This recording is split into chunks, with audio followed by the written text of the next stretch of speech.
मैं एक मंत्र के साथ काम करता हूँ जो मुझे सफलता की ओर ले जाता है। अपने रिजल्ट्स के प्रति ऑब्सेस्ड होने की बजाय मैंने प्रयास पर फोकस किया है।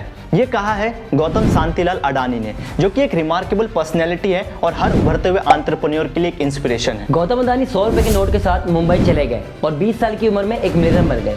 अडानी की सफलता की कहानी निश्चित रूप से आपको अपॉर्चुनिटी फाइंड करना सिखाएंगी। अडानी एक फर्स्ट जनरेशन के एंटरप्रेन्योर, इंडियन बिलियनर और इंडस्ट्रिस्ट है जिनका कंपैरिजन धीरूभाई अंबानी से किया जाता है। उनकी वेल्थ में तेजी से ग्रोथ देखी है जिसने उन्हें वर्ल्ड के टॉप कुछ सबसे अमीर लोगों में शामिल कर दिया है, जिसका एक कारण उनकी डाइवर्सिफिकेशन सोच है। फॉर्ब्स के अकॉर्डिंग अभी की तुलना में 2 साल पहले उनकी नेटवर्थ केवल $25 बिलियन थी। तो शुरू करते हैं उनके इस दिलचस्प कहानी को उनके अर्ली करियर के सफर से। जानेंगे कुछ बेहतरीन और करेंगे कुछ वैल्यू एड आपकी लाइफ में। मेरा नाम है शुभम और मैं सनी। स्वागत है आपका मिराकी मेकर चैनल पर। गौतम अडानी का जन्म 24 जून 1962 को गुजरात के अहमदाबाद में एक गुजराती जैन परिवार में हुआ था।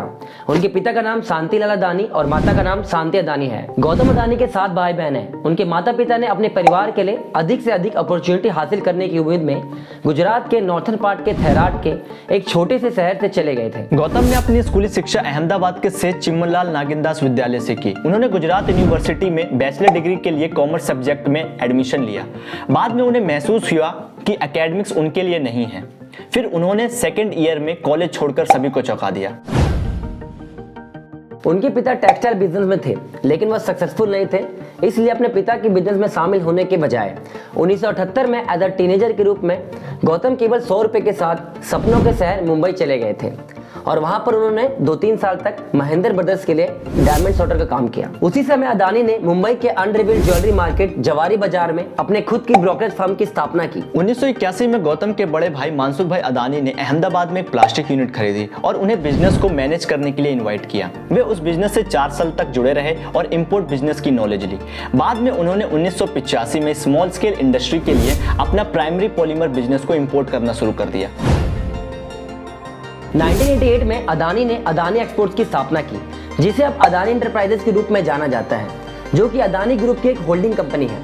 मूल रूप से कंपनी एग्रीकल्चरल और बिजली वस्तुओं में काम करती है और इसकी सब्सिडीज लगभग आपको हर एस्पेक्ट में देखने को मिलेगी, जैसे कि Adani agri fresh, Adani airport holding जिसमें कि आपको मुंबई एयरपोर्ट भी आता है, अडानी डिफेंस एंड एरोस्पेस और अडानी माइनिंग भी आता है, जो भारत, इंडोनेशिया और ऑस्ट्रेलिया में अपने माइंस को चलाते हैं और चीन, बांग्लादेश और दक्षिण पूर्वी एशिया के कुछ देशों में कोयला सप्लाई करते हैं। Adani road transport, Adani solar, Adani water, Adani Welspun exploration, Adani Wilmer जिसके अंडर फॉर्च्यून ब्रांड आता है जो कि palm oil, mustard oil, sunflower जैसे कई प्रोडक्ट बनाते हैं, और एएमजी मीडिया नेटवर्क जिन्होंने अगस्त 2022 में ये घोषणा की कि वे अपनी सब्सिडरी के माध्यम से एनडीटीवी में 29.18% हिस्सेदारी को एक्वायर करेंगे। According to Forbes, Gautam Adani has a 75% stake in Adani transmission, 75% stake in Adani enterprises, 66% stake in Adani ports and seas limited, 73% stake in Adani power. 1991 में इकोनॉमिक लिबरेशन की पॉलिसी ने उनकी कंपनी के लिए फेवरेबल निकाली और उन्होंने धीरे धीरे अपने बिजनेस को trading of metals, textiles and agro product में एक्सपेंड करना शुरू कर दिया था। 1993 में अडानी को मुंद्रा पोर्ट के मैनेजरियल आउटसोर्सिंग के लिए गुजरात सरकार से कॉन्ट्रैक्ट मिला। It is the largest private sector port in India. 1996 में अडानी पावर लिमिटेड की स्थापना अडानी ने की थी। अडानी ग्रुप का ये पावर बिजनेस आर्म है। अडानी पावर के पास 4620 मेगावाट की थर्मल पावर प्लांट है, जो कि भारत का सबसे बड़ा प्राइवेट थर्मल पावर प्रोड्यूसर है। 60 वर्षीय गौतम अडानी पहले किडनैपिंग से बचे और कुछ साल बाद 2008 में जहां मुंबई आतंकी हमला हुआ था, जहां सैकड़ों लोग मारे गए थे, वहां पर भी बचे। 1997 में एक कार में कर्णावती क्लब छोड़ने के बाद अडानी और शांतिलाल पटेल जी का बंदूक की नोक पे अपहरण कर लिया गया था।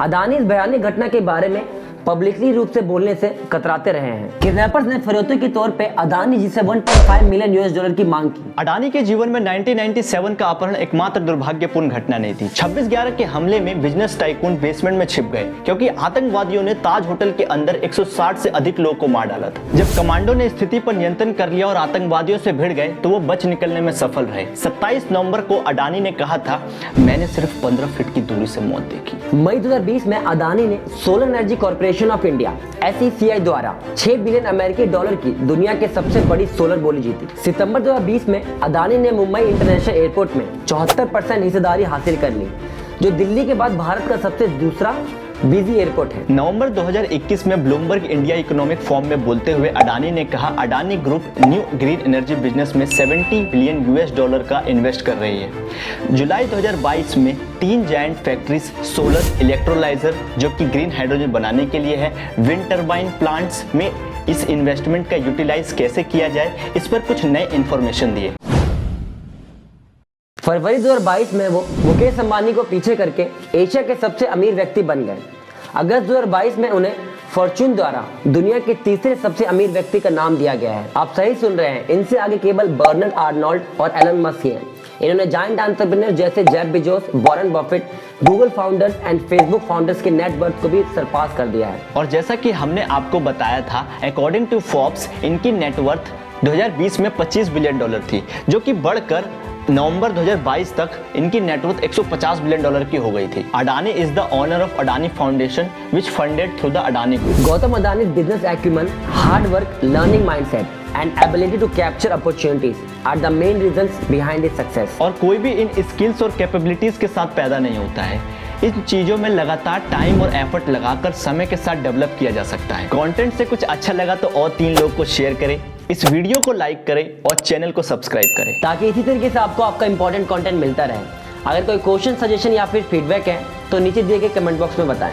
आपका कीमती समय निकालने और यहाँ तक वीडियो देखने के लिए सपूर्वक धन्यवाद।